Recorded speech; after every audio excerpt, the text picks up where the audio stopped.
तान्या लखनऊ के एक कॉलेज में पढ़ती थी। वह स्वभाव से बहुत ही मासूम, हंसमुख और दूसरों पर जल्दी भरोसा करने वाली लड़की थी। उसकी ज़िंदगी बेहद खूबसूरत चल रही थी, लेकिन पिछले कुछ दिनों से उसकी रातों का सुकून खो गया था। उसे हर रात एक सपना आता था, एक ऐसा टूटा हुआ सपना जिसे देखकर वह खौफ से काँप उठती थी। सपने में वह खुद को शादी के लाल जोड़े में सजी हुई एक बेहद खूबसूरत दुल्हन के रूप में देखती।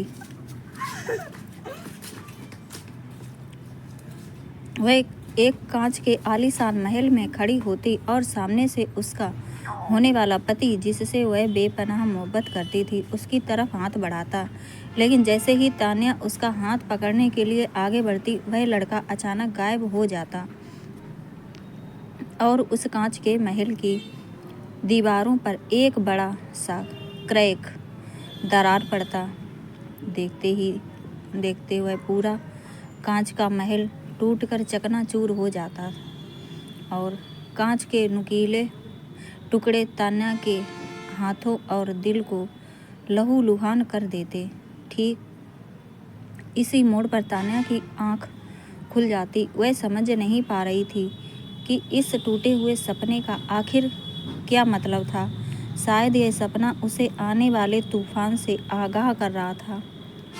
कॉलेज के इवेंट के दौरान तान्या की मुलाकात कबीर नाम के एक लड़के से हुई। कबीर बहुत ही हैंडसम, अमीर और बातों का जादूगर था।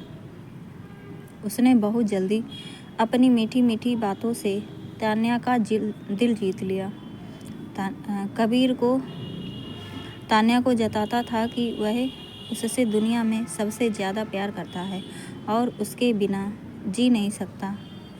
तान्या कबीर के प्यार में पूरी तरह अंधी हो चुकी थी। वह कबीर पर खुद से ज़्यादा भरोसा करने लगी थी। जब भी कबीर को पैसों की ज़रूरत होती, तान्या बिना सोचे समझे अपनी पॉकेट मनी, यहाँ तक कि अपनी माँ के दिए हुए गहने भी कबीर को दे देती थी। तान्या को लगता था कि कबीर उसका जीवन साथी है, इसलिए उसका सब कुछ कबीर का ही है। प्यार के इस सिलसिले को जब 1 साल बीत गया तो तान्या ने कबीर से शादी की बात की।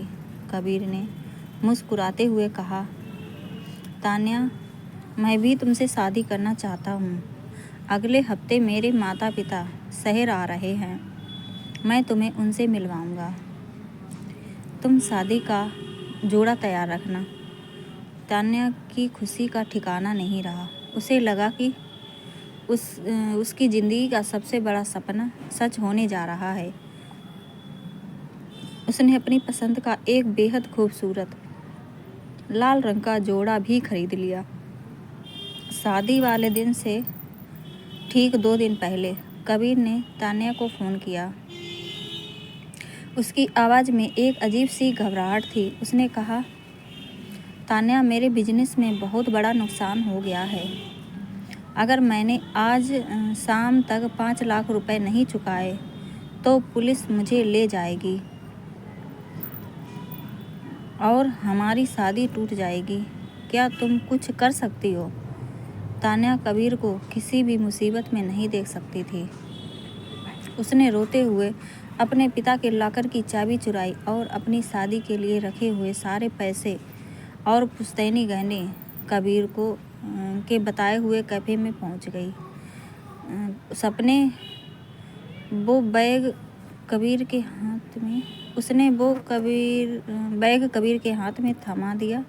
कबीर ने बैग लिया, तान्या के माथे को चूमा और कहा, तुम घर जाओ तान्या, मैं सब ठीक करके कल सुबह सीधे तुम्हारे घर बारात लेकर आऊँगा। तान्या कबीर पर पूरा भरोसा करके घर लौट आई।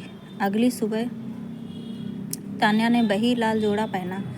वह सज धज कर दुल्हन की तरह कबीर का इंतज़ार करने लगी। सुबह के 10 बजे, फिर 12 बजे और देखते देखते शाम के 4 बज गए, लेकिन कबीर की बारात नहीं आई। कबीर का फ़ोन लगातार स्विच ऑफ आ रहा था।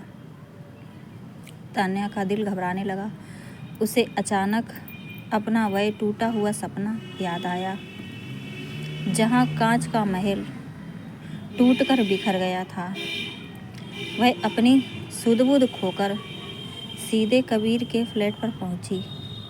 वहां का नज़ारा देखकर उसके पैरों के नीचे से जमीन खिसक गई। फ्लैट पर एक बड़ा सा ताला लटका हुआ था। पड़ोसियों ने बताया कि कबीर तो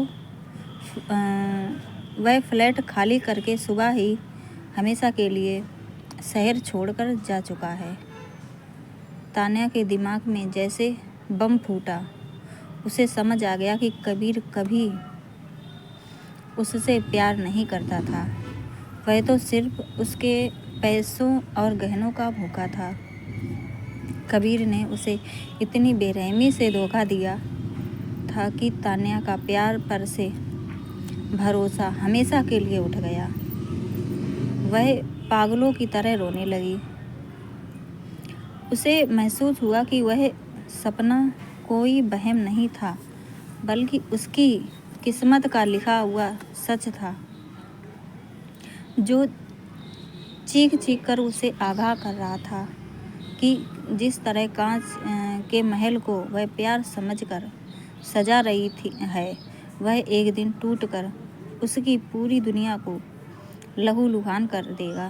तान्या का लाल जोड़ा अब उसकी खुशियों का नहीं, बल्कि उसके टूटे हुए सपनों का कफन बन चुका था, और कबीर का दिया हुआ वह धोखा उसकी जिंदगी का सबसे बड़ा और ना मिटने वाला जख्म बन गया।